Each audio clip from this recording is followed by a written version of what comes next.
Sir प्रणाम, मैं हूं हिमांशु द्विवेदी और स्वागत है आपका हमारी खास पेशकश चर्चा में। चर्चा के तहत आज हमारा विषय विवादित है।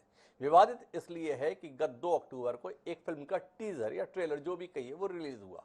उसका रिलीज होना क्या हुआ, मानो आफत आ गई। एकाएक सबको लग रहा है, देश के बड़े वर्ग को लग रहा है कि सनातन धर्म एक बार फिर खतरे में आ गया। राम रावण का युद्ध सदियों पहले हुआ था। उस युद्ध को केंद्र में रख के न जाने कितनी किताबें लिखी गई, कितने ग्रंथ लिखे गए, कितने ही नाटक लिखे गए, कितनी ही फिल्में बनाई गई, लेकिन एक कोशिश इस सदी में हो गई और वो कोशिश बहुत भारी पड़ती हुई दिखाई दे रही है। एक पिक्चर बनाई गई है आदि पुरुष। 12 जनवरी 2023 को उसको रिलीज होना है। उस फिल्म की प्रमोशन के तहत एक टीजर कुल मिलाकर 1 मिनट 47 सेकंड का रिलीज किया गया। उसका रिलीज होना क्या हुआ, आफत आ गई है। अचानक लग रहा है कि देश बड़े खतरे की ओर बढ़ रहा है। देश के तमाम बड़े बड़े नेता इस टीजर को लेकर अपनी चिंताएं व्यक्त कर रहे हैं, अपने गुस्से को व्यक्त कर रहे हैं, अपनी नाराजगी को व्यक्त कर रहे हैं। ये नाराजगी व्यक्त करने वालों में अधिकांश भारतीय जनता पार्टी से ताल्लुक रखने वाले और भारतीय जनता पार्टी के नेताओं के साथ सुर में सुर मिलाने के लिए संत समाज भी सक्रिय है। संत समाज के भी तमाम लोग अब इस फिल्म पर बैन लगाने की बात कर रहे हैं। मानना यह है कि इस फिल्म के अंतर्गत जो राम का स्वरूप बताया गया है, जो रावण का स्वरूप बताया गया है, जो हनुमान का स्वरूप बताया गया है, जिस तरीके से मां जानकी को दिखाया गया है, उस सब पर ऐतराज है। ऐतराज की अपनी अपनी किस्में हैं। ऐतराज इस बात पर है कि राम के मूछे क्यों हैं। ऐतराज इस बात पर है कि हनुमान की मूछे क्यों नहीं है। ऐतराज इस बात पर है कि राम के दाढ़ी नहीं है लेकिन रावण के दाढ़ी इस तरीके की क्यों है। तो कुल मिलाकर सवाल कई किस्म के हैं और इन सवालों के चलते फिल्म विवाद के घेरे में है। फिल्म बनाई किसने है? फिल्म एक ऐसे शख्स ने बनाई है जिसने अतीत में तानाजी जैसी कमाल की फिल्म बना कर दी। तानाजी के रूप में इस देश की वास्तविक संस्कृति को नई पीढ़ी तक पहुंचाने का काम किया। उस व्यक्ति के द्वारा निर्मित पिक्चर अर्थात ओम राउत के द्वारा निर्मित पिक्चर को लेकर विवाद है। विवाद उसके ग्राफिक्स को लेकर भी है। बताया जा रहा है कि यह फिल्म तकरीबन 500 करोड़ रुपए की लागत से निर्मित हुई है। 250 करोड़ रुपए की भारी भरकम राशि केवल ग्राफिक्स के संदर्भ में इस्तेमाल की गई, लेकिन इस ग्राफिक्स में लोगों को मजा नहीं आ रहा है। ग्राफिक्स को लेकर आलोचना समझ में आती है, पर राम का लुक कैसा हो, रावण का लुक कैसा हो, हनुमान का लुक कैसा हो, इसके संदर्भ में जो लोग आपत्ति कर रहे हैं उनके संदर्भ में एक सहजता से मेरे जहन में सवाल आता है, क्या इन्होंने वाकई राम के दर्शन किए हुए हैं? क्या इन्होंने रावण का उस समय स्वरूप किया था वाकई देखा हुआ है? कुल मिलाकर किसी फिल्म में, किसी धारावाहिक में जो राम का स्वरूप हो गया, जो रावण का स्वरूप हो गया, क्या वस्तुतः वही उस दौर में राम रावण का स्वरूप था और अब उसमें बदलाव आपको अखर रहा है? अरुण गोविल जैसे दिखते थे रामानंद सागर की रामायण में, क्या वैसा ही अब हमेशा दिखना होगा, यह अनिवार्यता है? क्या अरविंद त्रिवेदी रावण या लंकेश की भूमिका में जिस तरीके से रामानंद सागर के धारावाहिक में दिखाई दिए थे 30 साल 35 साल पहले, क्या अब आने वाली हर फिल्म में रावण के तौर पर उसी तरीके से दिखना अनिवार्य होगा? यह सवाल है। हनुमान जी के संदर्भ में माना जाता है कि वो वानर थे। वानर को अगर शुद्ध भाषा में कहे तो बंदर थे। अब बंदर के तौर पर उसका चेहरा कैसा होना चाहिए, क्यों होना चाहिए, इसको लेकर भी विवाद है। आपके मन अनुरूप नहीं है तो इससे सनातन धर्म खतरे में आ गया, क्या वाकई ये जायज बात है? या इससे इतर बात यह है कि देश में जो वास्तविक समस्याएं हैं उसके संदर्भ में बात करने की जरूरत नहीं है, इसलिए ऐसे विवाद खोजे जाए और उस पर बहस में जनता को उलझाया जाए। क्या ऐसी कोशिश है? इस देश में बात क्या इस बात पर नहीं होनी चाहिए कि स्वयं दत्तात्रेय होस बोले जी, जो राष्ट्रीय स्वयंसेवक संघ के सरकारवा हैं, उन्होंने चिंता जताई कि इस देश में अभी भी 20 करोड़ से ज्यादा लोग ऐसे हैं जो गरीबी की रेखा से नीचे हैं, जिनकी दैनिक आमदनी 375 रुपए से भी कम है। क्या इस पर बात नहीं होनी चाहिए? संघ प्रमुख मोहन भागवत जी समान जनसंख्या नीति को लेकर दशहरे पर इतने प्रेरक उद्बोधन दिए, क्या उस पर बात करने की जरूरत नहीं है? क्या लोगों को रोजगार नहीं मिल रहा है, इस संदर्भ में बात करने की जरूरत नहीं है? क्या राहुल गांधी भारत जोड़ो यात्रा के तहत जिन मुद्दों को उठा रहे हैं वो सही है, गलत है, क्या इस पर बात करने की जरूरत नहीं है? इन सब चीजों को छोड़कर हम महज एक फिल्म ऐसी क्यों बनी, किस तरीके से बनी, इस पर सवाल करें। मध्य प्रदेश के गृह मंत्री है नरोत्तम मिश्रा जी। मध्य प्रदेश में कितने रेप हो रहे हैं, कितने बलात्कार के संदर्भ में घटनाएं हो रही हैं, कितनी जगह आगजनी हो रही है, कितनी जगह चोरी हो रही है, इस पर बात नहीं करना चाहते हैं। या मुंबई में फिल्म ऐसी क्यों बनी है, इसको लेकर नरोत्तम मिश्रा चिंतित हो रहे हैं। वाकई ये चिंताएं देश से सरोकार रखने के कारण है या राजनीति चमकाने के लिए, इस पर हम बात करेंगे। 4 खास मेहमान हमारे साथ इस दिलचस्प चर्चा का हिस्सा बनने के लिए मौजूद हैं, उनसे आपका परिचय कराते हैं। लेकिन इस सिलसिले को शुरू करें उससे पहले समय आज के विचार सूत्र का है। हमारा आज का विचार सूत्र कमाल का है। हमारा आज का विचार सूत्र ये कहता है कि शुचिरेपि ही मुक्तस्य दोष एव निपात्यते मुनेरपि वनस्तस्य स्वानि कर्माणि कुर्वतः उत्पाद्यन्ते त्रय पक्षा मित्रोदासीन शत्रवः। अर्थात कोई कितना ही शुद्ध और उद्योगी क्यों ना हो, लोग उस पर दोषारोपण कर ही देते हैं। अपने धार्मिक कर्मों में लगे हुए वनवासी मुनि के भी शत्रु, मित्र और उदासीन ये तीनों पक्ष पैदा हो जाते हैं। क्या कमाल की बात हमें अतीत में मिली है, उसे वर्तमान के संदर्भ में भी लागू करते हुए देखें और अपनी चर्चा को आगे बढ़ाएं। हमारा इस चर्चा का हिस्सा बनने के लिए 4 खास मेहमान मौजूद है। भारतीय जनता पार्टी, जो देश की चिंता में इस समय सर्वाधिक संलग्न रहती है, उसके प्रवक्ता के तौर पर वरिष्ठ नेता मोहन सिंह राठौड़ जी आज हमारे साथ में जुड़े हुए हैं। हमारे साथ शुभम तिवारी जी हैं, भारतीय राष्ट्रीय कांग्रेस के प्रवक्ता के तौर पर देश का सबसे पुराना राजनीतिक दल है। हमारे साथ फिल्म जगत की बात रखने के लिए प्रख्यात फिल्मकार सनोज मिश्रा जी हैं। कई फिल्मों में उनकी महती भूमिका रही है बतौर निर्देशक, वह हमारे साथ हैं। और धार्मिक भावनाओं के संदर्भ में संत समाज का पक्ष रखने के लिए अयोध्या से बाबा गुंजन दास जी एक बार फिर हमारे साथ हैं। आप सभी का स्वागत है। चर्चा शुरू करें उससे पहले 2 बयान हमारे पास हैं, एक मध्य प्रदेश के गृह मंत्री का और एक अभिनेता मुकेश खन्ना जी का। उन बयानों को सुन लेते हैं और उसके साथ अपनी चर्चा को आगे बढ़ाते हैं। एक बार सुने क्या कह रहे हैं ये दोनों महानुभाव। न राम राम दिख रहे हैं, न रावण रावण दिख रहा है, न हनुमान जी हनुमान दिख रहे हैं। आप अपने धर्म का किसी एक कैरेक्टर का कैरेक्टर चेंज करके दिखा सकते हैं? और सच में उसमें आपत्तिजनक दृश्य है। हमारी आस्था के जो केंद्र बिंदु हैं उनको जिस रूप में दिखाया गया है वो अच्छा नहीं है। अब हनुमान जी कई अंग वस्त्र जो हैं चमड़े के उसमें दिखाए गए हैं, जबकि हनुमान जी के तो चित्रण में अलग से कहा गया है कानून कुंडल कुंचित केसा, हाथ वज्र और ध्वजा विराजे, कांधे मूज जनेऊ साजे। उसमें उनके अंग वस्त्र सब बताए गए हैं। उसके बाद में जिस तरह का किया गया है ये आस्था पर कुठाराघात है, ये धार्मिक भावनाओं को आहत करने वाले दृश्य हैं। और मैं इसके जो निर्माता हैं ओम राउत जी, उनको पत्र लिख रहा हूं कि इस तरह की जितने भी दृश्य हैं इन्हें वो हटाएं। अगर वो नहीं हटाते हैं तो उसके बाद में हम कानूनी कार्रवाई पर विचार करेंगे। तो कुल मिलाकर ये मनोभाव है। इस मनोभाव के साथ में अपनी चर्चा को शुरू करते हैं। तो सबसे पहले संत समाज के नजरिए के साथ में शुरू करते हैं और जानना चाहता हूं बाबा गुंजन दास जी से, क्या मानते हैं आप, अच्छा हुआ ये लोग अभी हुए? अगर आज से 200, 400, 500 साल पहले हुए होते तो तुलसीदास जी को तो शायद रामचरितमानस लिखना भी भारी पड़ जाता, क्योंकि जो वाल्मीकि जी ने रामायण में लिखा है उससे तमाम प्रसंग अलग तरीके से बाबा तुलसीदास जी ने चित्रित किए। उन्होंने अपनी दृष्टि से राम को देखा, अपनी दृष्टि से पूरे कथानक को देखा। तो आपसे समझना चाहता हूं गुंजन दास जी, आप इस नाराजगी से कितना इत्तेफाक रखते हैं? शरारत है ये, इरादतन है, या एक कल्पनाशीलता है? अपने तरीके से एक कल्पना की गई है, कल्पना के संदर्भ में सबको अपना अपना अधिकार है। क्या कहते हैं बाबा गुंजन दास जी? भगवान के संदर्भ में या धर्म के संदर्भ में सिर्फ कल्पना नहीं की गई है। पुराणों में, हमारे धार्मिक ग्रंथों में भगवान का जैसा स्वरूप जिसका वर्णन किया गया है उसके अनुरूप जो है चलचित्र में कहीं भी कुछ दिखाया नहीं गया, जो अभी 1 मिनट का टीजर रिलीज हुआ है। दूसरा, भगवान के स्वरूप से ज्यादा महत्वपूर्ण गुण भी रखता है। जो भगवान के गुण बताए गए हैं, आप चाहे वाल्मीकि रामायण की बात करें या रामचरितमानस की या अन्य धर्म ग्रंथों की, उसमें भगवान को मंद मंद मुस्कान के साथ क्षमाशील और मर्यादा पुरुषोत्तम कहा ही जाता है। मर्यादा से भरे हुए प्रभु श्री राम को दिखाया गया है। इसमें दिखा दिया है उनको जो है क्रोधित स्वरूप में, और पहनावे को लेके भी जो पहनावे का वर्णन आया है, तो गुण भी कहीं ना कहीं भिन्न है, पहनावा भी भिन्न है। रावण की भी बात आप कर लीजिए, वो एक राजा थे रावण, तो मुकुट भी उनके सर पे रहता था। आप सैफ अली खान जी को दीजिए जो रावण का वो कर रहे हैं, कहीं भी मुकुट नहीं दिख रहा है, ना कहीं उस तरीके का गुण दिख रहा है। तो ना स्वरूप वैसा है ना गुण वैसा है। तो आपत्ति बिल्कुल जो है ये एकदम से सही आपत्ति की गई है।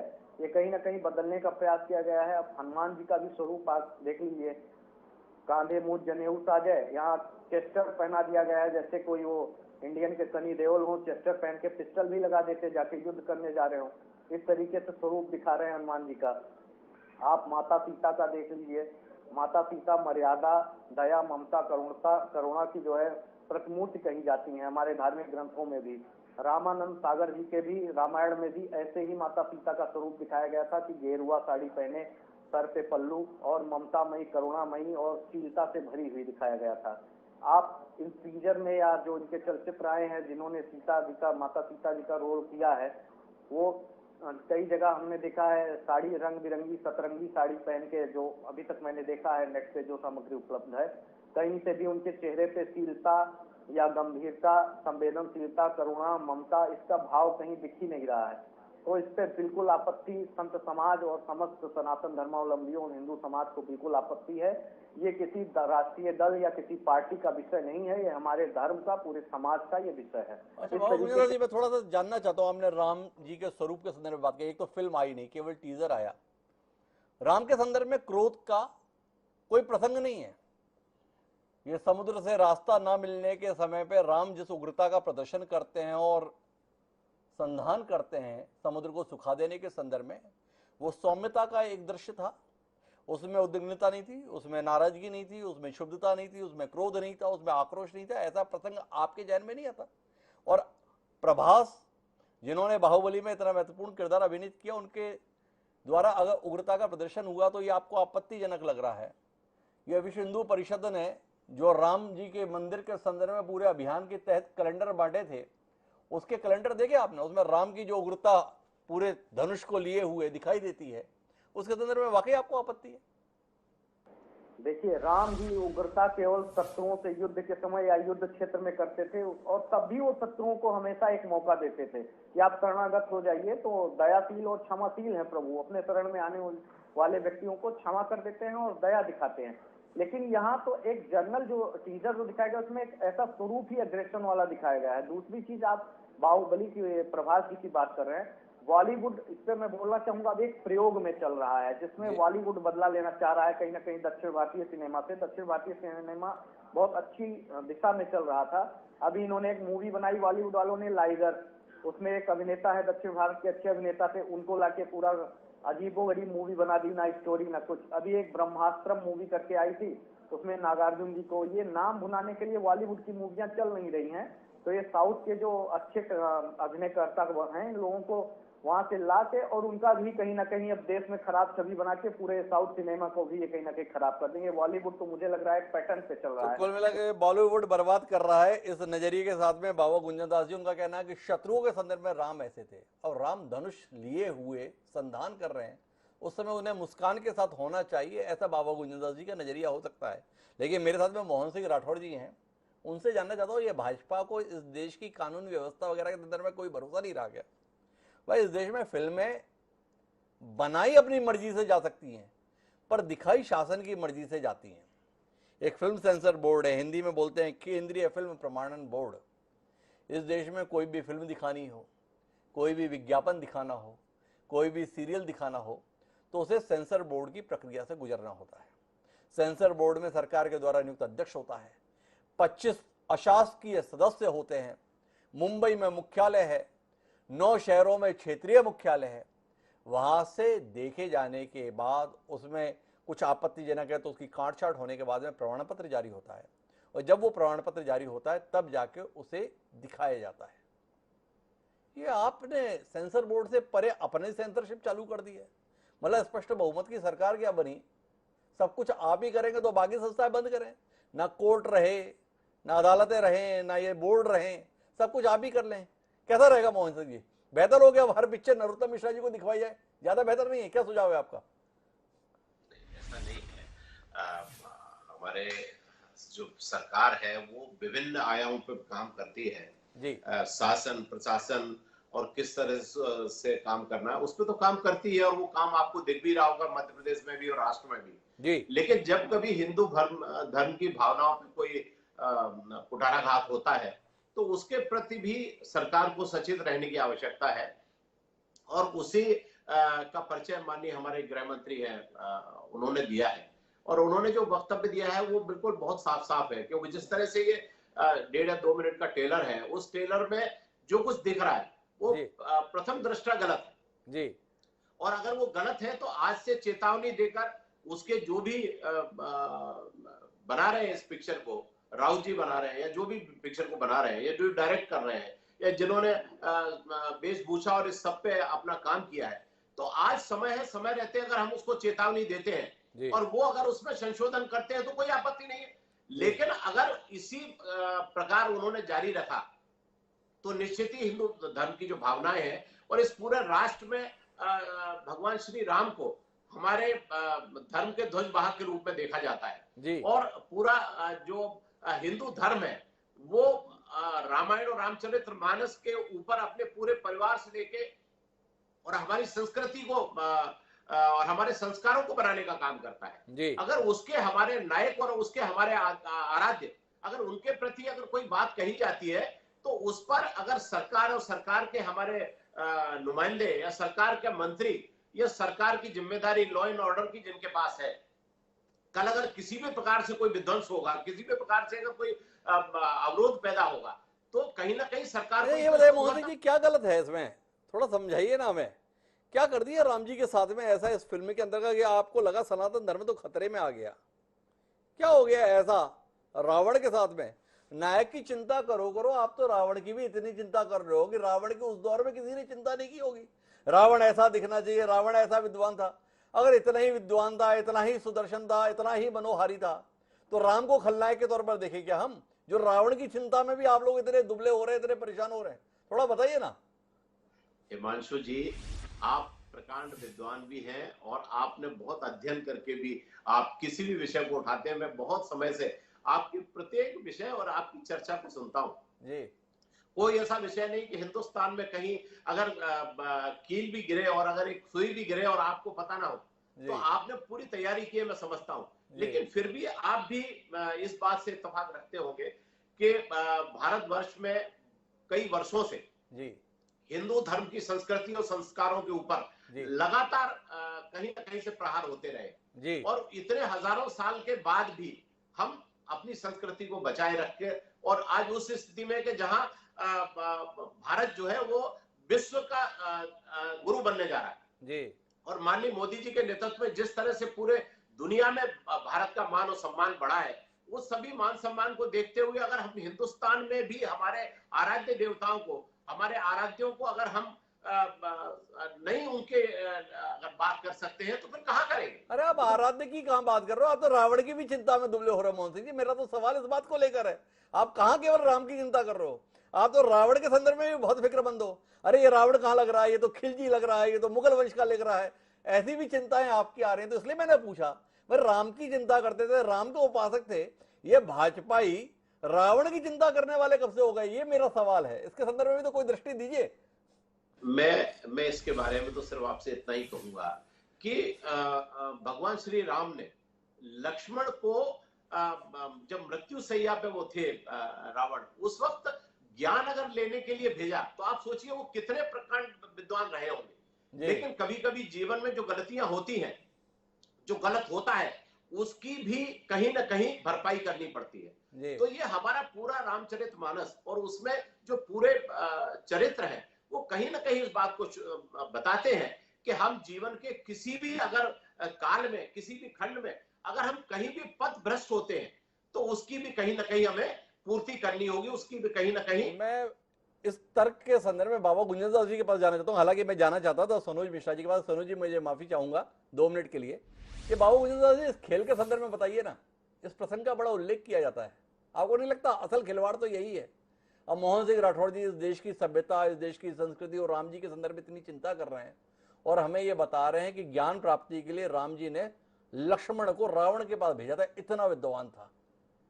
ये बात वाल्मीकि रामायण पढ़ी मुझे कहीं दिखा नहीं, रामचरितमानस में भी दिखा नहीं। बाबा गुंजनदास जी, ये खिलवाड़ किसने कर दिया? शिकायत इससे होनी चाहिए या एक फिल्म में दिखाए गए चेहरे मोहरे से होनी चाहिए? थोड़ा दृष्टि दीजिए ना। देखिए, रावण जो है महाज्ञानी था और प्रभु श्री राम रावण का जो है सम्मान एक योद्धा के रूप में और एक ज्ञानी के रूप में हमेशा किए हैं, इसमें कोई शंका किसी को नहीं होनी चाहिए। भगवान राम को सिर्फ रावण के पाप, अहंकार और उनके जो किए गए अत्याचार थे उनसे भगवान राम को घृणा थी। इसीलिए भगवान राम ने रावण को बार बार मौका भी दिया था कि आप मेरी शरण में आ जाओ, और बहुत सारे संदेश दिए थे। यहाँ ये उदाहरण देखे कि रावण राक्षस था तो उसके चरित्र से या उसके स्वरूप से किसी भी पिक्चर में कैसा भी छेड़छाड़ किया जा सकता है, तो इससे मैं बिल्कुल सहमत नहीं हूँ। रावण का जैसा स्वरूप जो था या जिनका भी जो स्वरूप दिखाया गया था फिल्म अच्छा में, बाबू गुंजन जी, आप ही बताइए रावण का क्या स्वरूप था? क्या हमें तो पता नहीं उस समय रावण कैसा दिखता था, कैसा होता था। हमने तो जो है बालपन में एक अरविंद त्रिवेदी को देखा, अच्छे अभिनेता थे, रामानंद सागर ने उन्हें एक गेटअप दिया था, वो रावण के तौर पर मन में बस गया।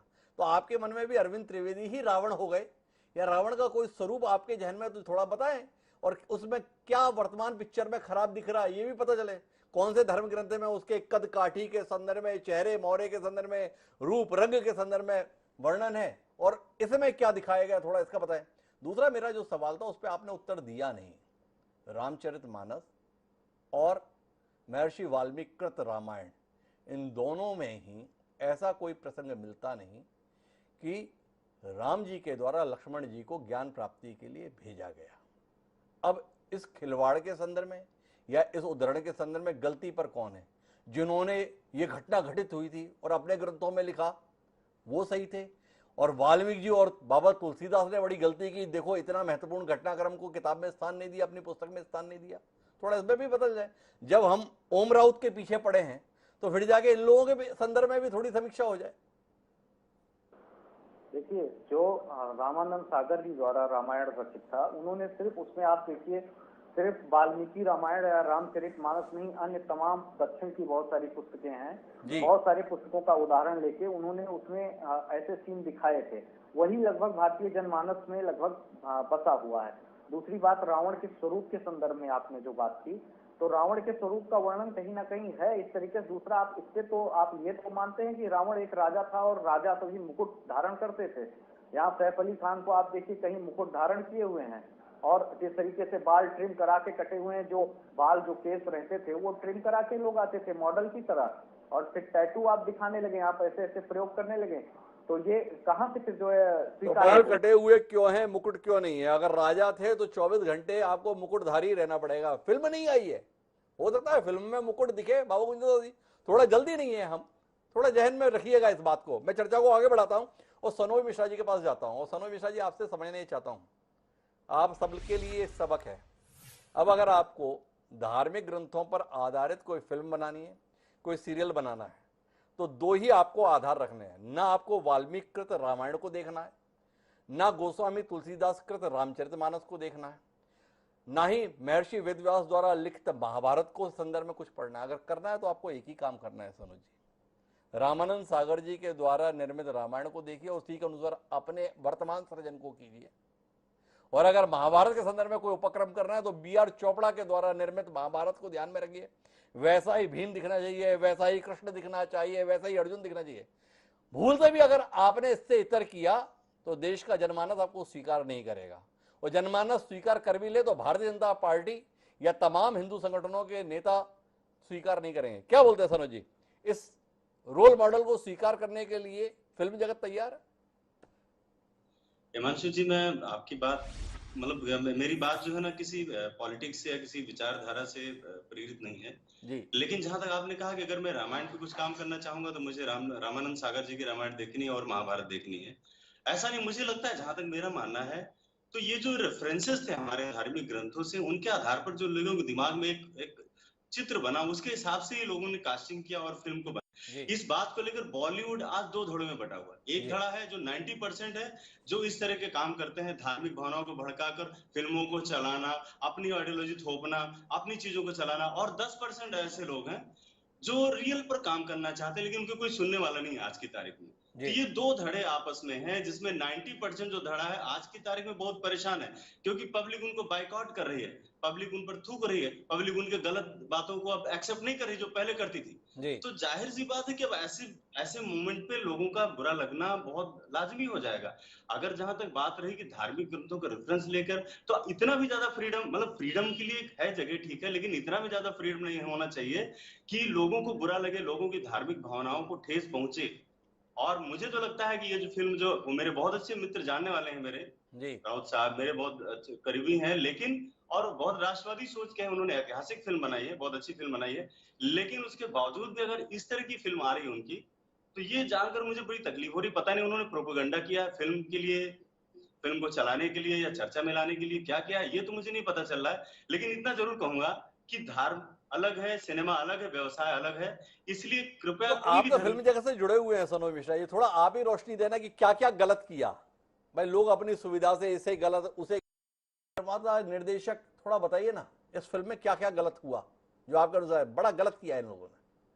मैं अपनी बात बता रहा हूँ, मैं दूसरों की बात में जा ही नहीं रहा हूँ। मेरी फिल्म है राम की जन्मभूमि, जी। ठीक है, उसको मैंने बहुत रियल फैक्ट्स और जितनी भी चीजें सारे फैक्ट्स पर मैंने फिल्म को बनाया था जी। जितने भी रियल फैक्ट्स है पिछले 30 सालों के वो मैंने इकट्ठे किए और उस पर फिल्म मैंने बनाई।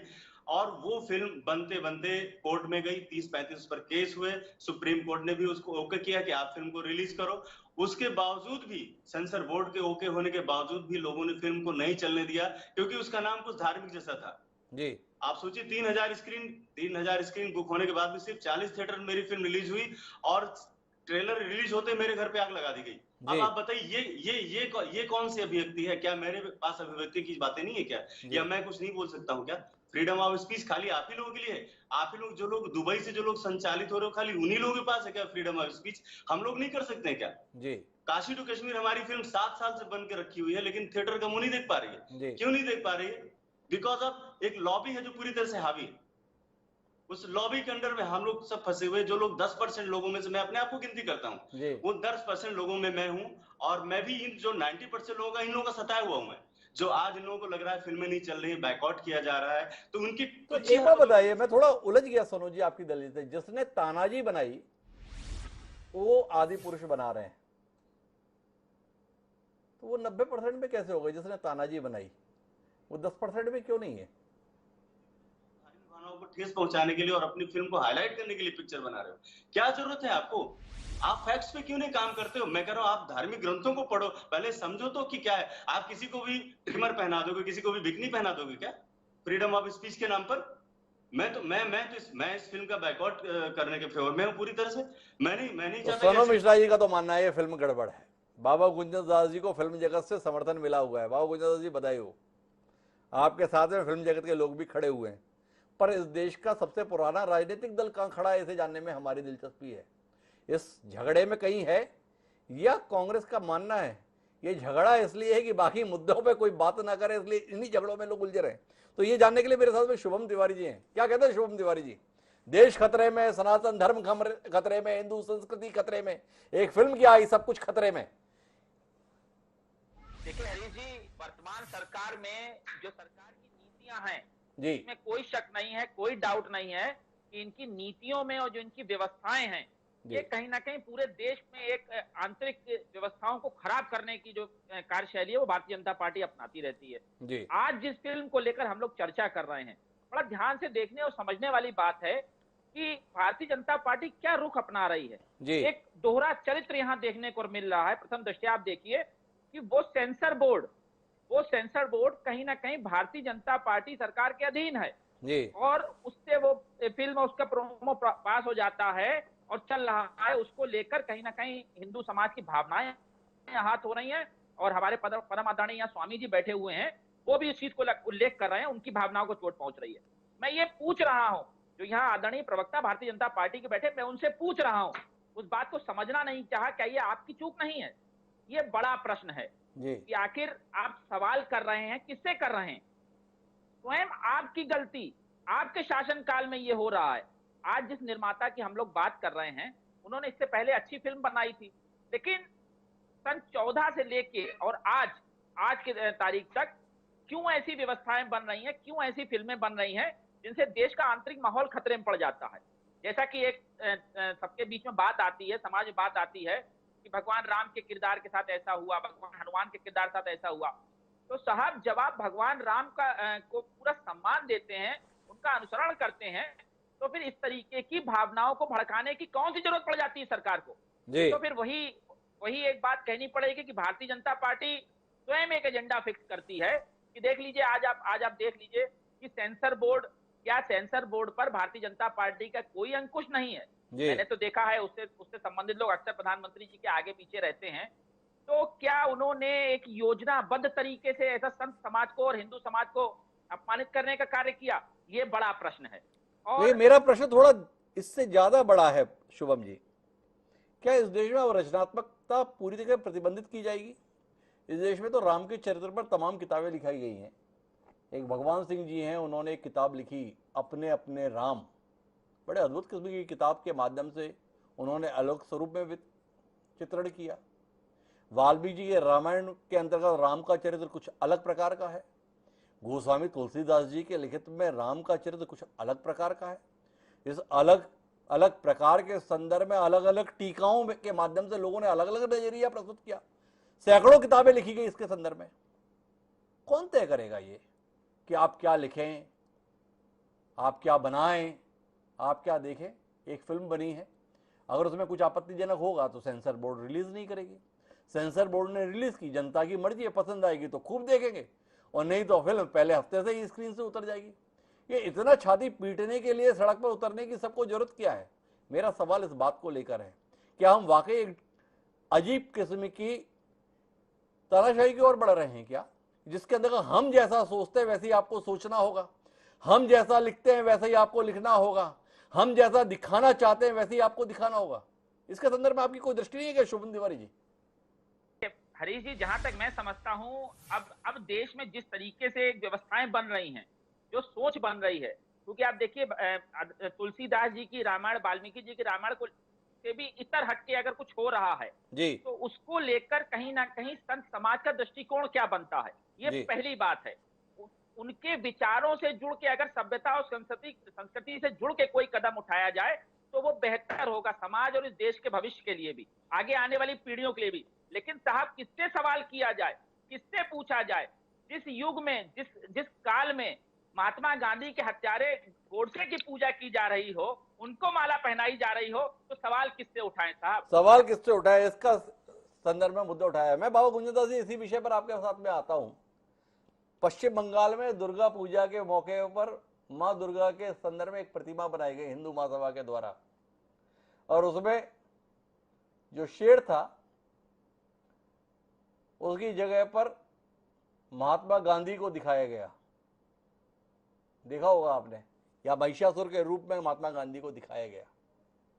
इस पर आप लोगों की प्रतिक्रिया नहीं है, इस पर आपकी नाराजगी नहीं आई, इस पर आपकी खिन्नता नहीं आई। राम धनुष लिए हुए उग्र स्वरूप में दिख रहे हैं, इसमें आपको उनके स्वरूप को लेकर चिंता हो गई।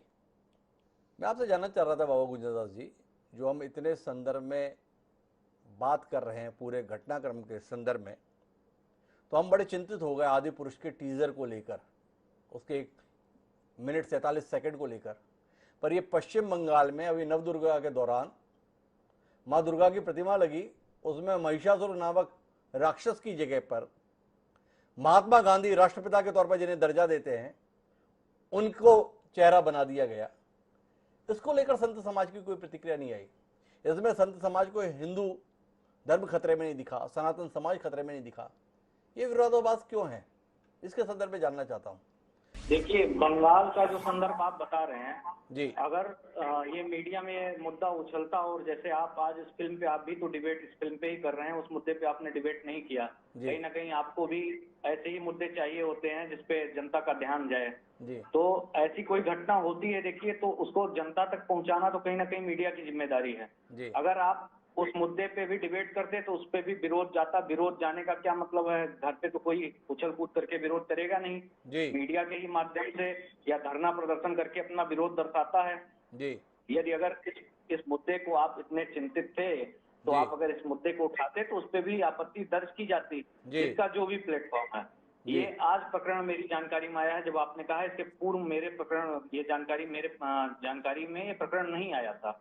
आज आपने बताया तो आप बंगाल की में क्या क्या घटनाएं हुई। बंगाल में बहुत सारी घटनाएं होती रहती हैं हिंदुत्व विरोधी, वहाँ की सरकार भी इस तरीके से है। जी, तो कहीं ना कहीं ये मीडिया की भी जिम्मेदारी बनती है। मुझे ऐसा लगता है कि आप जैसे अभी आप बात कर रहे थे शुरुआत में कि भ्रष्टाचार का मुद्दा, विकास का मुद्दा, तमाम मुद्दे, मीडिया कहीं ना कहीं उन मुद्दों को छोड़ के क्यों फिल्मों और इस पे विरोध, अगर हिंदू जनमानस संतुष्ट नहीं कर रही है तो इन्हीं मुद्दों पीछे मीडिया भी तो पड़ जाती है। ऐसे मुद्दों को आप लोग क्यों नहीं उठाते हैं? आपको उठाना चाहिए, ऐसे प्रश्न उठाना चाहिए। आपकी जब बात आएगी, आपको टीआरपी चाहिए होगा तो आप हिंदू जनमानस को कुरेदने वाली ऐसी चीजों को आप उठा लेंगे और उसमें फिर आके दोषी भी हिंदू जनमानस को बनाएंगे कि आप लोग बेरोजगारी, ये वो, समाज को आप जिस आदर्श स्थिति में ले जाने की बात करते हैं, जब हमारे धर्म पे कोई आक्रमण इस तरीके का होता है, तभी आप समाज को आदर्श स्थिति में ले जाने, जितने मीडिया जन हैं, लगभग मैंने उन व्यक्तियों को देखा है, बहुत कम है जो निष्पक्ष बात करते हैं, फिर उनको समाज में एकदम 100 में 100% आदर्श समाज, 100% सबको रोजगार मिल जाए, सभी जो है आर्थिक स्थिति देश की अच्छी हो जाए, देश विश्वगुरु बन जाए, उस समय धर्म के मुद्दे को मुझे कहीं ना कहीं ऐसा लग रहा है दबाने के लिए इस तरीके की बात की जाती है। अभी आप कह रहे थे रावण के कैरेक्टर को लेके, क्या किसी ने जीसस क्राइस्ट को देखा है? क्या किसी ने मोहम्मद साहब को देखा है? इस्लाम, मोहम्मद साहब के जाने के 700 साल बाद लगभग इस्लाम की हिस्ट्री लिखी गई। क्या इन्होंने देखा है कि कुरान को लिखते हुए या किसी उसको? मैं उस विषय पे नहीं जाना चाहता हूँ, लेकिन इस विषय पे कहीं ना कहीं मीडिया बंधु बिल्कुल चुप्पी साध लेते हैं। सनातन धर्म की बात होगी तो मीडिया बंधुओं के भी मन में यह साहस रहेगा कि राम को आपने देखा है, या हनुमान को आपने देखा है, या आपने इनको देखा है, रावण को देखा है? तो ये प्रश्न पूछने का भी कहीं ना कहीं साहस आपको लगता है कि सहनशीलता? साहस इसलिए है बाबा गुंजन जी कि आप ऐसा क्यों दिखा रहे हैं, ये सवाल आप उठा रहे हैं। आपने जब सवाल उठाया तो आपने सवाल पूछ लिया भाई कि कैसा दिखना चाहिए। आपने बताया राम को सौम्य स्वरूप में दिखना चाहिए, तो मैंने आपसे प्रति प्रश्न कर लिया। भाई हमने तो रामचरितमानस को पढ़ा और उसमें बताया है कि राम को क्रोध आया जब समुद्र के संदर्भ में 3 दिन तक उन्होंने साधना की, और इसके बाद भी जब समुद्र के द्वारा कुछ नहीं किया गया तो वह अपना कोप प्रदर्शित करते हैं। भाई तो मैंने वो दृश्य के संदर्भ में पढ़ा है, तो उसे लेके एक मासूम सा सवाल आपसे कर लिया, तो आप इतने नाराज क्यों हो रहे हैं? आप जैसे संत के द्वारा इतनी नाराजगी क्यों व्यक्त की जा रही है? भाई आपने एक बात कही, मैंने उसके संदर्भ में अपनी जितनी जानकारी थी उसको लेकर सवाल कर लिया बाबा गुंजन दास जी, इसमें नाराजगी की क्या बात है? मैंने तो सिर्फ इतना जानना चाहा कि अब इसमें होना क्या चाहिए, थोड़ा इसमें भी दृष्टि दे दें। फिल्म बंद करा दे? क्या मांगे आपकी? यह फिल्म रिलीज नहीं होनी चाहिए? क्या मांगे आपकी? यह फिल्म डिब्बे में बंद हो जानी चाहिए? क्या मांगे आपकी? इस फिल्म को अब किसी को देखने का अधिकार नहीं चाहिए? थोड़ा स्पष्ट हो जाए बाबा गुंजन दास जी, अयोध्या में बैठे हैं आप। जी बिल्कुल, फिल्म रिलीज होनी चाहिए, फिल्म लोगों को देखना चाहिए, लेकिन जो आवश्यक फिल्म में बदलाव है, जो सुधार है, उस सुधार को करके फिल्म को रिलीज करें, किसी को कोई आपत्ति नहीं। देखिए फिल्में कहीं ना कहीं समाज का आईना है, और अगर फिल्म से हमारे धर्म को, हमारे पौराणिक कहानियों को, हमारे चीजों को, कहानी तो नहीं कहेंगे, घटनाओं को, अगर किसी फिल्म से, मैं इसी केवल विशेष फिल्म की बात नहीं कर रहा हूँ, अगर दर्शाया जा रहा है तो आज के शायद आने वाली युवा पीढ़ी या इस पीढ़ी में भी कोई रामायण ग्रंथ बहुत कम ही लोग पढ़ते होंगे, लेकिन वो फिल्म जरूर देखने जाते हैं, उससे वो कहीं ना कहीं इंस्पायर्ड होते हैं, उसी से शिक्षा लेते हैं। अगर हम किसी व्यक्ति का किसी फिल्म में गलत चित्रण दिखा दें, गलत स्वरूप दिखा दें, आने वाली पीढ़ी, आने वाली 10 साल 20 साल बाद उसी को सही मानने लगेगी। रामायण या महाभारत या उसके संदर्भ में अनुसंधान करने बहुत कम लोग जानते हैं। तो आप बहुत अच्छे पत्रकार हैं, आप धार्मिक व्यक्ति भी हैं, जहां तक मुझे लगता है आपकी बातों से, आपको इतनी जानकारी है, नहीं तो किसी को इतनी जानकारी ही नहीं होगी बहुत सारे लोगों को। तो कहीं ना कहीं चिंता इस चीज का है कि अगर कोई गलत परिपाटी फिल्मों से या हमारे धार्मिक प्रतीक चिन्हों को, हमारी धार्मिकता को, हमारे धर्म ग्रंथों के संदर्भ में, हमारे आदर्श पुरुषों के संदर्भ में, हमारे ईश्वर के संदर्भ में अगर फिल्मों में ऐसा कोई गलत चित्रण दिखा दिया जाता है, आने वाली पीढ़ी शायद उस पर अनुसंधान करने ना जाए। आज की पीढ़ी नहीं कर रही है, वर्तमान पीढ़ी की मैं बात कर रहा हूँ। अगर अनुसंधान करके होता तो तमाम धार्मिक ग्रंथों का अनुसंधान करके फिर ओम जी को ये फिल्म बनानी चाहिए थी। अगर ओम जी केवल रामानंद सागर जी की बात छोड़ दीजिए, अगर वाल्मीकि रामायण, रामचरितमानस को ही पढ़ के अगर इस फिल्म को बनाते, भाई कहानी तो नहीं, उनको लानी नहीं थी, केवल उसी के अनुरूप दिखा देते तो शायद विरोध ना होता। तो शायद विरोध नहीं होता, वाल्मीकि जी को और रामचरितमानस को अगर ढंग से पढ़ लिया होता, ये बाबा गुंजन दास जी का कहना है। पर मैं थोड़ा मोहन सिंह राठौर जी के पास में वर्तमान संदर्भ में बात करना चाहूंगा। प्राण निकल रहे हैं जैसे भाजपाइयों के, क्या फिल्म बना रहे हो, कैसा कैरेक्टर दिखा रहे हो, कैसे राम को दिखा रहे हो, कैसे रावण को दिखा रहे हो, हनुमान जी को कैसे ऐसे कर रहे हो। ये आप लोगों का कलेजा नहीं फटता मोहन सिंह राठौर जी? ये पिछले कुछ समय से परिपाटी चली है रावण के महिमा मंडित करने के संदर्भ में। एक शख्स जिसने एक अबला नारी का हरण किया, एक शख्स जिसके संदर्भ में बताया जाता है कि उसके अत्याचार से धरती इतनी त्राही त्राही कर उठी कि भगवान को इस धरा पर अवतार लेना पड़ा। उस रावण के महिमा मंडन की कोशिशें पिछले कुछ दौर से चल रही है, उसे रोकने के संदर्भ में आप कोई नहीं करते। ये मंदसौर, जहां पर आपके मध्य प्रदेश में 20 साल से शासन है, उस मंदसौर में रावण की प्रतिमा की पूजा अर्चना की जा रही है। इसको लेकर आपकी छाती नहीं फटी मोहन सिंह राठौर जी और आपके भारतीय जनता पार्टी की ये तमाम जगहों पर रावण की विद्वता के नाम पर आजकल प्रशस्ति गान शुरू हो गया। अगर रावण इतना ही विद्वान था तो फिर जाकर प्रभु को आना क्यों पड़ा इस धरा पर? जिन राम की महिमा के संदर्भ में आप इतना गुणगान करते हैं, और राम को आना क्यों पड़ा था इस धरा पर? रावण के अत्याचार के निर्मूलन के लिए यही पढ़ा ना हमने। उस रावण के महिमा गान के संदर्भ में तो कुछ नहीं बोलते आप, और एक फिल्म बन गई, परेशान हो गए। बाबा गुंजनदास जी इस बात में परेशान है कि रावण के सर पे मुकुट क्यों नहीं है। सही है ये समाज के संदर्भ में सही दिशा दे रहे हैं आप लोग? नहीं हिमांशु जी, आप जो बात कह रहे हैं उसके संबंध में आप सोचिए। आप हर धर्म की अपनी आस्थाएं हैं, हर व्यक्ति की अपनी आस्थाएं हैं, और उसके आस्था के जो भी केंद्र बिंदु हैं उनके चरित्र के बारे में, उनके चित्र के बारे में, उनके चित्रण के बारे में किसी भी प्रकार से कोई छेड़छाड़ होगी तो उसका कहीं ना कहीं विरोध होगा। और ये विरोध है अभी बहुत शालीनता का विरोध है, जिसको कि एक सीमा में रहते हुए एक चेतावनी दी गई है। और उस चेतावनी में आपने जैसे कई बार कहा कि आपको कैसे पता है कि पूरी फिल्म में क्या है। हम तो कह रहे हैं फिल्म में बहुत अच्छा होगा, लेकिन अगर अच्छा होगा तभी बर्दाश्त होगा, अगर अच्छा नहीं होगा तो बर्दाश्त नहीं होगा। और उसके ट्रेलर के माध्यम से जो भी दिखा, और आपको भी अरे मोहन सिंह जी, मेरे बुनियादी सवाल का जो उत्तर दीजिए ना। आपको टीजर बर्दाश्त नहीं हो रहा, फिल्म के संदर्भ में आप धमका रहे हैं, ठीक होगा तो बर्दाश्त होगा, ठीक नहीं होगा तो बर्दाश्त नहीं होगा। अरे आपके बैठे हुए रावण की पूजा हो गई आपके राज में, ये आपको बर्दाश्त हो गया, और फिल्म के संदर्भ में आपको ऐतराज हो गया। जायज है ये, इसको लेकर कोई शर्मिंदगी नहीं, इसको लेकर कोई नाराजगी नहीं, इसको लेकर कोई माफी नहीं। क्या कहते हैं? रावण का पूरा अपना जो चरित्र है, उसके जिस बात को गलत दर्शाया गया, जो बात गलत थी उसका विरोध हुआ, उसका युद्ध में, और उसके परिणाम आपने देखे। लेकिन रावण प्रकांड विद्वान थे, इसमें किसी बात को, किसी व्यक्ति को भी नहीं सोचना है। प्रकांड विद्वान थे तो थे, लेकिन अगर उनने अपनी विद्वत्ता का किसी अपने जीवन के किसी काल में अगर उसका उल्लंघन किया तो उसके बारे में जो रहा वो रावण के चरित्र में उसका भी आपने देखा कि हिंदू धर्म में श्री राम ने उनके साथ जो युद्ध हुआ और जो सब कुछ हुआ, तो वो सब आपके सामने है। उसके अंदर रावण मोहन सिंह जी को समझ में नहीं आ रहा क्या कहें। बाबा गुंजनदास जी शायद हमें कुछ समझा दें, उलझन में है। रावण का पहला पक्ष बड़ा उज्जवल था, प्रचंड विद्वान था, सीता का हरण किया तो उसकी उसे सजा मिल गई, केवल इतना मसला है। पर हमें तो यही पढ़ाया गया बचपन में, बालपन में, कि रावण के अत्याचारों से धरती त्राही त्राही कर दी। देवता भागे भागे भगवान विष्णु के पास गए, भगवान विष्णु ने देवताओं को अभय दिया, मैं धरा पर अवतार लूंगा, दृश्य जी के यहाँ पर लूंगा। राम इसलिए आए कि रावण और बाकी राक्षसों से इस धरती को मुक्त कराना था।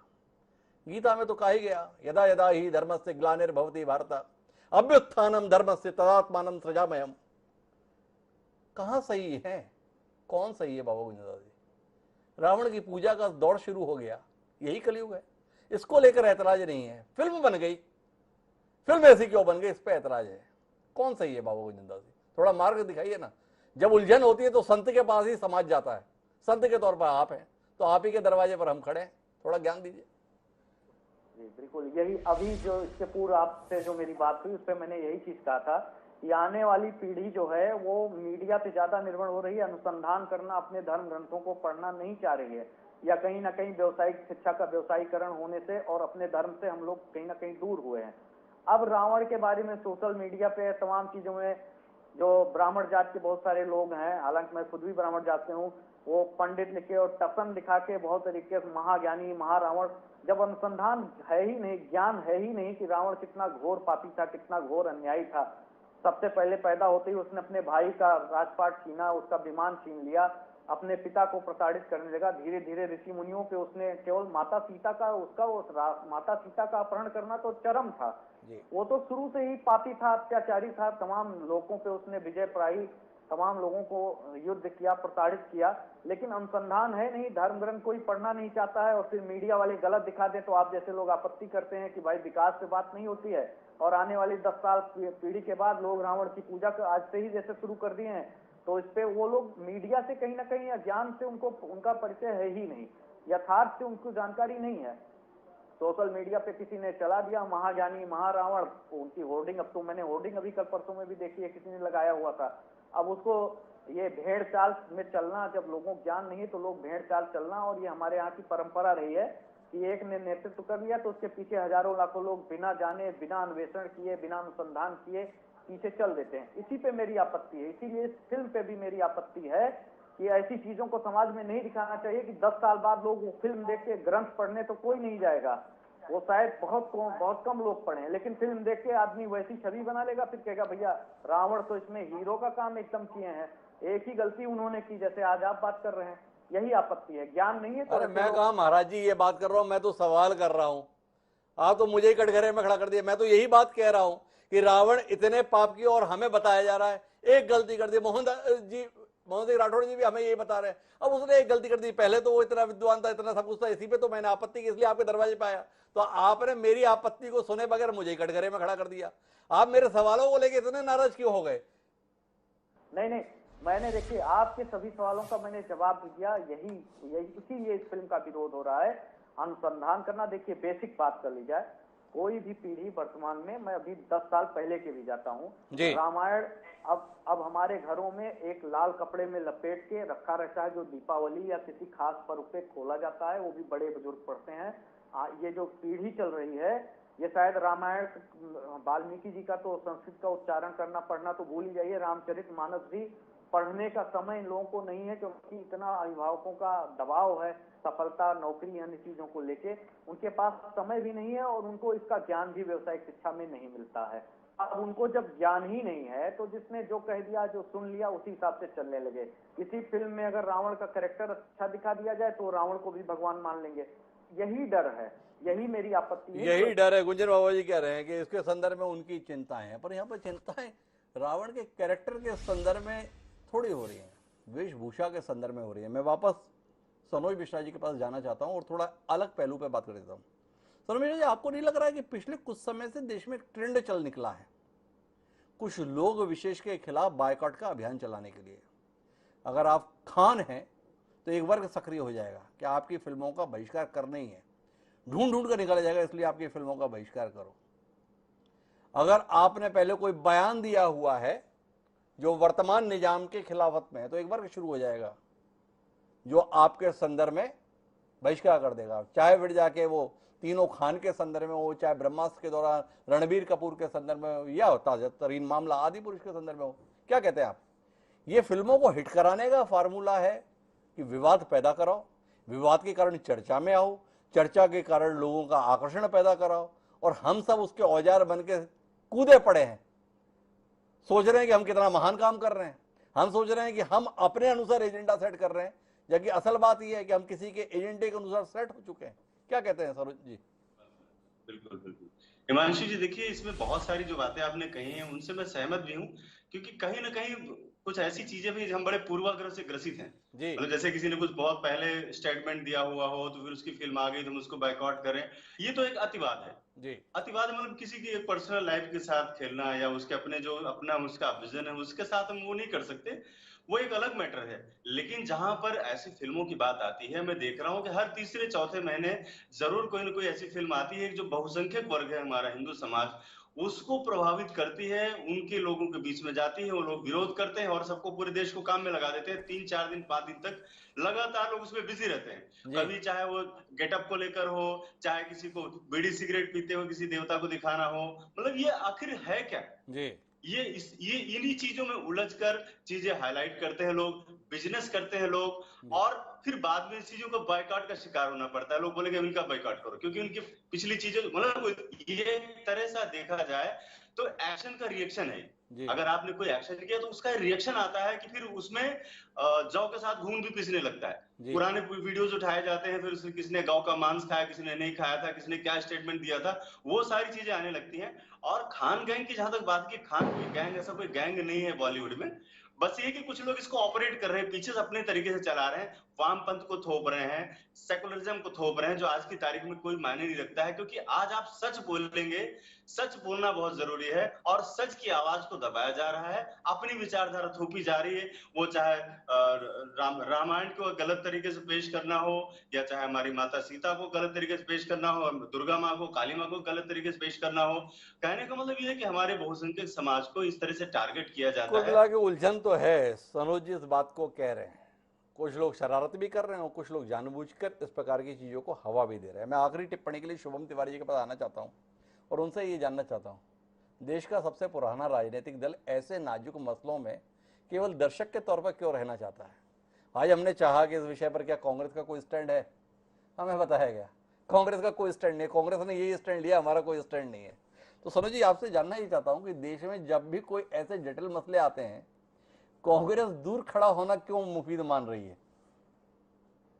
नहीं हिमांशु जी, आपने मेरी बात का जो मैं बात कहना चाहता था शायद उसका मतलब भटक गया होगा जी कि मेरा यहाँ सीधा मत है जी कि मैं किसी भी इस विचारधारा से अलग नहीं हूँ, इस मुद्दे से अलग नहीं हूँ। हाँ, कांग्रेस का हमेशा से मुद्दा पहले ये रहता है कि देश में जो व्यवस्थाएं हैं उन पर चर्चा होनी चाहिए। जी लेकिन अगर वर्तमान सरकार में, भाई इस समय आप देख रहे हैं महंगाई है, बेरोजगारी है, इनसे ध्यान भ्रमित करने के लिए इस तरीके के एजेंडे सरकार में लाए जाते हैं। जी लेकिन हम उस पर भी जो सच्चाई है, जो सच बात है, जो देश के हित में है, उसके साथ खड़ा होना लाजमी समझते हैं। जी आज की तारीख में अगर किसी फिल्म के टीजर को लेकर ये बवंडर बनाया जा रहा है तो जी। कांग्रेस पार्टी अपनी सीधी बात रखती है कि हमारी बात भी जनता के सामने जानी चाहिए, क्योंकि हम जनता की बात को तो जनता आपका के- कहना क्या है, पिक्चर को बिना किसी अवरोध के रिलीज होना चाहिए या इस पिक्चर को जैसा संशोधन चाह रहे हैं माननीय गृह मंत्री नरोत्तम मिश्रा जी, जैसे संशोधन चाह रहा है संत समाज, उसके अनुसार संशोधित करके ही रिलीज होना चाहिए? बताइए कांग्रेस का स्टैंड। जी, भारतीय जनता पार्टी के वरिष्ठ नेता इस मुद्दे को जिस तरीके से हाईलाइट कर रहे हैं, यही सबसे बड़ा संशय का विषय है। क्योंकि मैंने अभी देखा है, जब देश और प्रदेश चलाने की बात होती है तो कहीं ना कहीं सर्वधर्म समभाव की नीतियों को अपनाना पड़ता है। लेकिन जो सरकार स्वयं भगवान महाकाल को मुख्यमंत्री के आसन पर बैठाल कर ऐसे नीतियां बना रही है, मैं पूछना चाहता हूं कि कल को अगर सरकार की कोई गलती होगी, उस बैठक के द्वारा कोई योजना बनेगी और वो घाटा होगा, उससे उसके दुष्प्रचार होगा, उससे कोई समस्या पैदा होगी, तो क्या भगवान महाकाल जिम्मेदार होंगे? ये व्यवस्थाएं कर रही है भारतीय जनता पार्टी। ये आपस में फूट डालने की जो नीति है, इसका कहीं ना कहीं सरकार ये सीधे सीधे भारतीय जनता पार्टी तो से शिवम तिवारी को लगता है भारतीय जनता पार्टी तो ऐसा काम कर रही है। लेकिन मैं आखिरी टिप्पणी के लिए देश के सबसे बड़े राजनीतिक दल अर्थात भारतीय जनता पार्टी के प्रवक्ता मोहन सिंह राठौड़ जी के पास जाना चाहता हूँ और उनसे जानना ये चाहता हूँ कि आपकी पार्टी का इकबाल दिखेगा क्या? जो संशोधन सुझाए गए हैं उन संशोधन के साथ ही देश में यह फिल्म 12 जनवरी 2023 को रिलीज हो पाएगी या आपकी आपत्तियां धरी रह जाएंगी और ये फिल्म बगैर संशोधन के जारी हो जाएगी? क्या कहते हैं मोहन सिंह राठौड़ जी? आपके इकबाल के संदर्भ में सवाल है। संत समाज की भावनाओं तो सामने आई चुकी हैं, उन भावनाओं का सम्मान होगा? हिमांशु जी, आपने जो बात कही है जी ये दो चीजें हो सकती है। एक तो ये जो ट्रेलर रिलीज किया है जी ऐसा भी हो सकता है कि ये ट्रेलर इस फिल्म का एक प्रोपेगेंडा गायब करने के लिए इस तरह से कुछ किया हो। जी अगर ऐसा कुछ है तो बात अलग है, लेकिन एक्चुअल में जो वास्तव में फिल्म है और जिस तरह से पात्रों को दिखाया गया है, उनकी वेशभूषा दिखाई गई है, अगर वास्तव में ऐसा है तो ये आपत्तिजनक है। इसमें आप भी इस बात से सहमत होंगे क्योंकि आप भी हिमांशु जी, आप भी किसी धर्म के हैं, आप भी हिंदू धर्म को मानते अरे हैं। सनातन धर्मी हूँ, आपको- कहने में कोई संकोच थोड़ी है, किसी भी धर्म का क्या हो, सनातन धर्मी हूँ। राम मेरे आराध्य है, कृष्ण के प्रति मेरी असीम आस्था है, किसी से डरा हुआ थोड़ी हूँ। आपसे प्रश्न पूछ रहे हैं तो हम आपसे प्रश्न पूछने लायक नहीं है, लेकिन आपकी भी अंतरात्मा इस बात को मानती होगी कि जो कुछ हो रहा है गलत हो रहा है जी। और हिंदू संस्कृति, हिंदू धर्म के ऊपर लगातार ये जो प्रयास हो रहे हैं उसमें कहीं ना कहीं से हमारी आस्थाओं को आहत करने के। तो मेरा ये सवाल है मोहन जी, वैसे बाबा गुंजदास जी को हस्तक्षेप कर जा रहे हैं, उनके पास जाना है। 8 साल से आपकी पार्टी सरकार में है और ऐसे प्रयास अभी भी जारी हैं, इसके लिए आप कुछ शर्मसार हैं? इसके लिए कुछ आपको खेद है? यार 8 साल से हम टिके हुए हैं, हम बने हुए हैं और फिर भी ऐसी कोशिशें चल रही हैं, कैसे चल रही हैं? इसको लेके कुछ क्षुब्धता है कि नहीं, ग्लानि है कि नहीं? हमारे फिल्म निर्देशक जो हमारे बीच में है, उन्होंने जो बात कही कि बॉलीवुड में बहुत समय से ऐसे लोग हैं जो इस तरह का काम करते रहे, जी। जो 50-60 सालों से लगातार हिंदू संस्कृति और हिंदू धर्म के ऊपर जिन्होंने प्रहार किए हैं, जी। वो अब धीरे धीरे ही उनके प्रहार समाप्त होंगे और उनका जो विरोध हो रहा है वो उनको इस बात के लिए मजबूर करेगा अब कि आज भविष्य से में आप जैसे दमदार लोगों के होते हुए भी धीरे धीरे प्रयास समाप्त होंगे तो कैसे काम चलेगा मोहन सिंह जी? 8 साल हो गए, अब तो खत्म कराइए ऐसे प्रयासों को। आपके होते हुए भी ये प्रयास धीरे धीरे खत्म होंगे, थोड़ा ठीक नहीं लगता ना? विचार कीजिएगा आप इस बात पर। अब आप जैसे दमदार लोगों के होते हुए भी धीरे धीरे, तो फिर बाबा गुंजनदास जी किन से उम्मीद रखेंगे? बहरहाल आखिरी टिप्पणी के लिए बाबा गुंजनदास जी के पास चलता हूं, उन्होंने कुछ हस्तक्षेप करना चाहे। जी बाबा गुंजनदास जी, आखिरी टिप्पणी इस कार्यक्रम के संदर्भ में आपकी। जी, सबसे पहले मैं बोलना चाहूंगा, आपने खान गैंग का नाम लिया। देखिए, जब हमारे इतिहास के साथ छेड़छाड़ होती है तो अक्षय कुमार जी कहीं ना कहीं मोदी जी के साथ और भाजपा के कई कार्यक्रमों में उनको भाजपाई होने का टैग मीडिया लगा चुकी है, लेकिन पृथ्वीराज चौहान के साथ जब उन्होंने उनको एक प्रेमी के रूप में दिखाया और छेड़छाड़ की तो पृथ्वीराज चौहान पिक्चर का क्या हाल हुआ सभी ने देखा। तो इसलिए इसमें खान गैंग या पूर्वाग्रह से ग्रसित होने की बात नहीं है, पहली बात।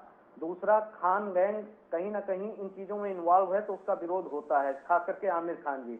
अब रही बात कांग्रेस की स्टैंड की, आपने बात किया, कांग्रेस दुविधा में है, इनका वोट बैंक एक समुदाय विशेष है। अब ये करें तो करें क्या, इनसे न निगलते बन रहा है ना खाते बन रहा है, ये राजनीतिक विषय होगा, इसलिए दूर से तमाशा देख रहे हैं कि भैया किसका क्या लाभान नफा नुकसान हो जाए।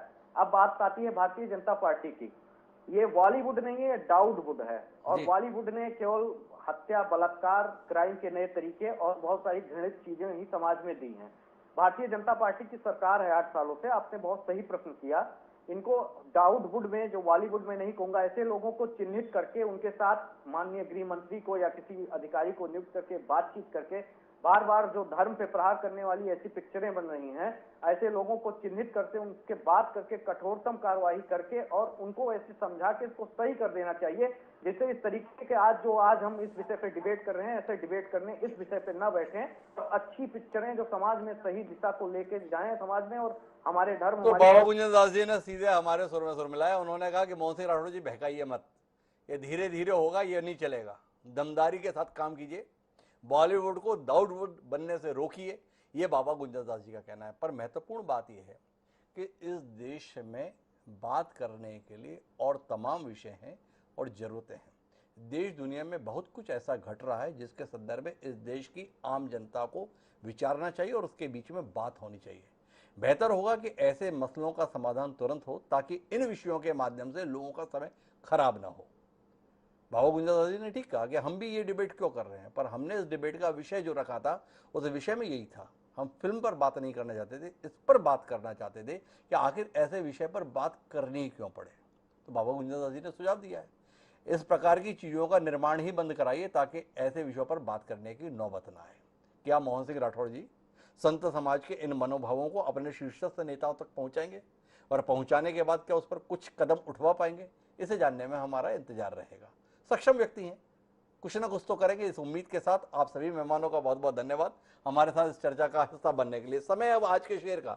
हमारा आज का शेर कहता है कि मसले तो जिंदगी में रोज आते हैं मगर, कि मसले तो जिंदगी में रोज आते हैं मगर जिंदगी के मसलों का हल निकलना चाहिए। मोहम्मद अली साहिल ने क्या कमाल का शेर कहा था।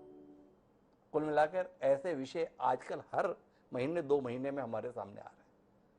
अब ये मसले आने बंद होने चाहिए, कुछ ऐसा हल निकलना चाहिए जिसके चलते देश इन मसलों में अपना समय खराब ना करे। क्या ऐसा हो पाएगा? इसके लिए इंतजार करते हैं और अब आपसे इजाजत लेते हैं। कल फिर मिलते हैं नए विषय के साथ, तब तक के लिए सदा बड़ा।